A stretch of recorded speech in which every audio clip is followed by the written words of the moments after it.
এই যে এই জার্নিটা আমার বাড়ি থেকে শুরু হচ্ছে এবং বাড়িতে এসেই শেষ হবে এবং কতদিনে এটা পুরো করতে পারি এটা দেখার বিষয় আছে এবং জানার বিষয় আছে। আমি প্রথমবার যাচ্ছি দেওঘর বাবাধামে পায়ে হেঁটে, তো সেই জন্য কতটা চ্যালেঞ্জিং হতে পারে সেটাই অনেকটা এক্সপিরিয়েন্স হবে, অনেকটা নলেজ গেইন হবে এবং আপনাদের সাথে আমি শেয়ার করতে পারবো। প্রথমেই মালদা স্টেশন থেকে সুলতানগঞ্জ যাব ট্রেনে এবং সেখান থেকে সুলতানগঞ্জ থেকে পায়ে হেঁটে যাব আমি দেওঘরে। তো সুলতানগঞ্জ পৌঁছেই দেখলাম প্রচুর দর্শনার্থী দেওঘর যাওয়ার জন্যে এই যে স্টেশনে রাত কাটাচ্ছে, এইভাবে শুয়ে আছে। আমি প্রথমবার গিয়ে তো অবাক হলাম, এত দর্শনার্থী এখানে সারা রাত এখানে কাটিয়ে পরের দিন সকালবেলা জল ভরে সুলতানগঞ্জের থেকে জল ভরে আবার রওনা দিবে দেওঘরের উদ্দেশ্যে পায়ে হেঁটে কতদিন লাগবে সেটা তো দেখার বিষয় রয়েছে, কারণ সবাই তো আর সমান হাঁটতে পারে না। এটা হচ্ছে সুলতানগঞ্জের রেল স্টেশন, রাতের দৃশ্য। ওয়েটিং হলে সবাই এখানে রাত কাটাচ্ছে। আর এটা হচ্ছে সুলতানগঞ্জ স্টেশনের বাইরের দৃশ্য। সুলতানগঞ্জ স্টেশনের বাইরের দৃশ্য, কত লোক এখানে শুয়ে বসে আছে আপনি কল্পনাই করতে পারবেন না যদি আপনি না যান। আমি এই প্রথমবার গেছি, অন্যরকমই লাগছিল। আর আমার থোবড়াটা একবার আপনারা দেখে নিন, তাহলে বুঝতে পারবেন আমি কে। তো এটা হচ্ছে সুলতানগঞ্জের বাইরের দৃশ্য। প্রচুর লোক, মনে হচ্ছে না এখানে তারা এই প্রথমবার এসছে। অনেকজন অনেকবার এসছে, অনেকজন আবার প্রথমবার এসছে। তো আমি ছিলাম প্রথম, ঠিক আছে, মানে অন্যরকমই লাগছিল। সারা রাত ভালো করে ঘুম তো হয়নি।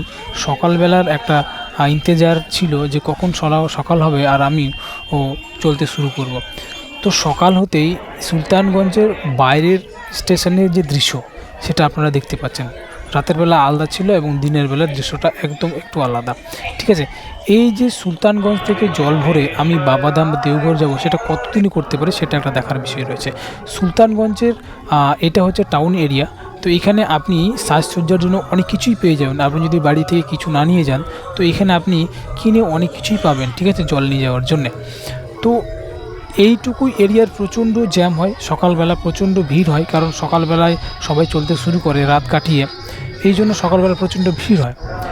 তো আপনাদেরকে তো অবশ্যই রাস্তাটা দেখাবো কতটা চ্যালেঞ্জিং হতে পারে, কতটা টাফ হতে পারে। এই প্রথমবার যাচ্ছি, 3 দিন 4 দিন 5 দিন কোনো ব্যাপার নয়। এটা কোনো কম্পিটিশান নয় যে আমি কতদিন এটা শেষ করতে পারি।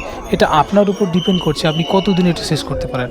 তো এখানে বছরে হাজার হাজার লাখ লাখ দর্শনার্থী বাবাধাম বা দেওঘর যাওয়ার জন্য এখান থেকে জল নিয়ে যায়, ঠিক আছে। তো আমি ছিলাম প্রথমবার, আমি কিছুই দেখিনি, সেই জন্য তাদের পিছনে পিছনে আমি চলছিলাম।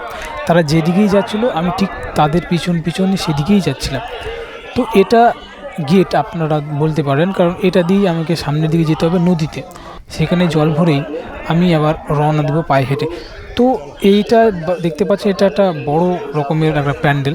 তো এখানে দর্শনার্থীদের রাত কাটানোর জন্য এই প্যান্ডেলটা বানানো হয়েছে, ঠিক আছে। প্যান্ডেলটা আপনাদেরকে দেখাচ্ছি কত সুন্দর এবং কত বড়।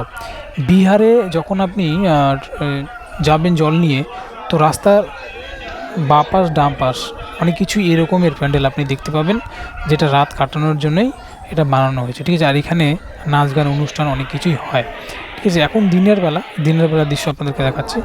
আমি বলতেই পৌঁছে গেলাম নদীতে। তো এই নদীটা গঙ্গা নদী, এখান থেকেই তারা জল ভরবে। আর অনেকজন পুজোও দিচ্ছে, ঠিক আছে। পুজো দিয়ে তারা কিন্তু জল নিয়ে আবার দেওঘরের দিকে যাচ্ছে।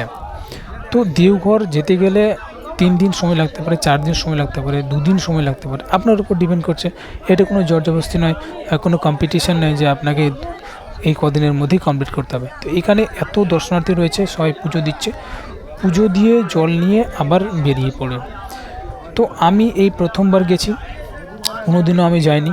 এর আগে আমি গিয়েছিলাম সাইকেলে, সেটা দুমকা হয়ে গিয়েছিলাম, এটা অন্য রাস্তা দিয়ে। কিন্তু এই যে পায়ে হাঁটা পথ দিয়ে আমি কিন্তু কখনোই যাইনি। এই যে পায়ে হাঁটা পথটা এখন অনেকটা সোজা বানিয়েছে। আর দূরে একটা ব্রিজ দেখতে পাচ্ছি, এটা নতুনই বানানো হচ্ছে, এখনও কমপ্লিট হয়নি, জানি না কত বছর করবে। আর এই যে গেটটা আপনারা দেখতে পাচ্ছেন, এই ধরনের গেট 4 থেকে 5টা রয়েছে, ঠিক আছে। এই গেট দিয়ে আপনাকে ভিতরে প্রবেশ করতে হবে এবং প্রবেশ করে আপনাকে নদীতে পৌঁছতে হবে, পৌঁছে আপনি জল নিতে পারবেন, ঠিক আছে। আর এখানে প্রচণ্ড ভিড় হয় এবং জাল দিয়ে সাইডটাতে ঘিরে দেওয়া আছে।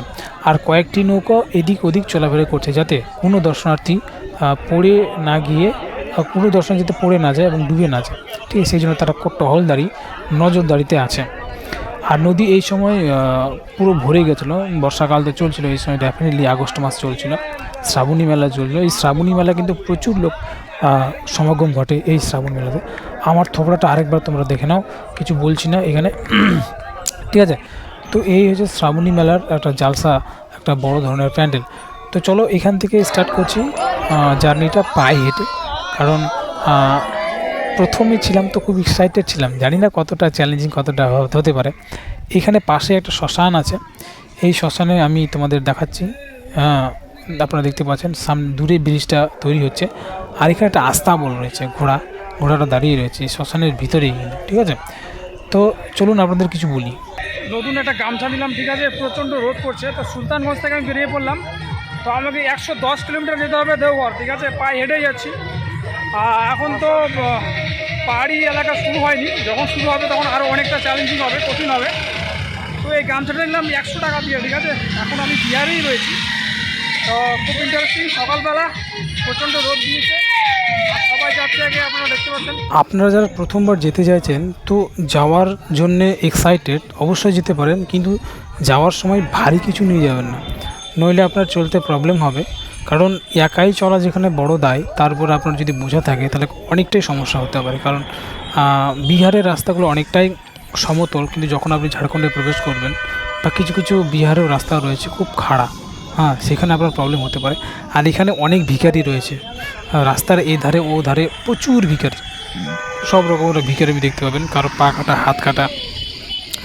তো এদেরকে যদি আপনি টাকা দিতে চান তাহলে প্রচুর খুচরো পয়সা আপনাকে নিয়ে যেতে হবে। আর যদি নাও নিয়ে যান তো অবশ্যই অসুবিধা নেই, ওখানে প্রচুর খুচরো করার দোকান রয়েছে, ঠিক আছে। তো এই একটা ব্রিজ রয়েছে, এই ব্রিজটা ক্রস করেই সামনের দিকে এগোবো, এটাই একমাত্র পথ এই পায়ে হেঁটে যাওয়ার জন্য সামনের দিকে দেওঘর বা বাবাধামে। এখন আমি বিহারে রয়েছি, তো বিহারেই মোটামুটি আমাকে 2 দিন চলতে হবে, তারপরে আমি ঝাড়খণ্ডে পৌঁছাবো, ঠিক আছে। প্রচুর দর্শনার্থী যাচ্ছে, তাদেরকে দেখে আমার খুব ভালো লাগছিলো, ঠিক আছে। তো চলো সামনের দিকে যাওয়া যাক। এটা ছিল ফার্স্ট এপিসোড, সেকেন্ড এপিসোডে আপনাদের সাথে দেখা হবে, আপনারা আমার সঙ্গে থাকবেন। Thank you, all the best, জয় ভোলে বাবা।